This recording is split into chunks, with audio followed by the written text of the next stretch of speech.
পারমাণবিক অস্ত্রের ছায়া বিশ্বের প্রতিটি কোণে ছড়িয়ে পড়েছে।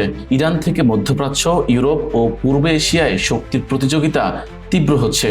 মুহূর্তের মধ্যে শহর ধ্বংসের ক্ষমতা শুধু মানুষ নয়, পুরো পরিবেশ ও বাস্তুতন্ত্রকে হুমকির মুখে ফেলে। হিরোশিমা ও নাগাসাকির ইতিহাসের শিক্ষা আজ আরও গুরুত্বপূর্ণ। মানব সভ্যতার নিরাপত্তা এখন আন্তর্জাতিক সমঝোতার উপর নির্ভর করছে। আয়াতুল্লাহ আলী খামেনির ফতোয়ার কারণে দীর্ঘদিন পারমাণবিক অস্ত্র তৈরির পথ থেকে দূরে ছিল ইরান, কিন্তু সেই নিষিদ্ধ মারণাস্ত্রকে কেড়ে নিয়েছে ইরানের সর্বোচ্চ ধর্মীয় নেতার প্রাণ।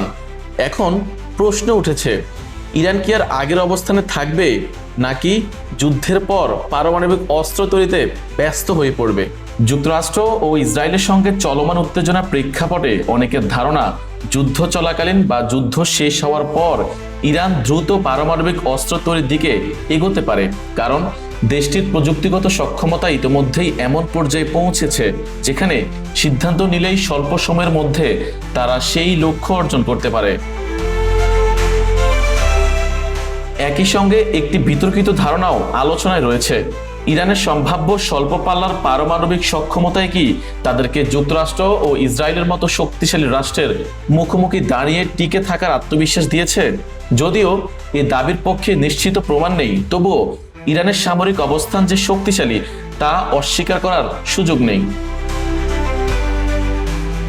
ইরান পারমাণবিক অস্ত্র অর্জন করলে মধ্যপ্রাচ্যের শক্তির ভারসাম্য বদলে যেতে পারে।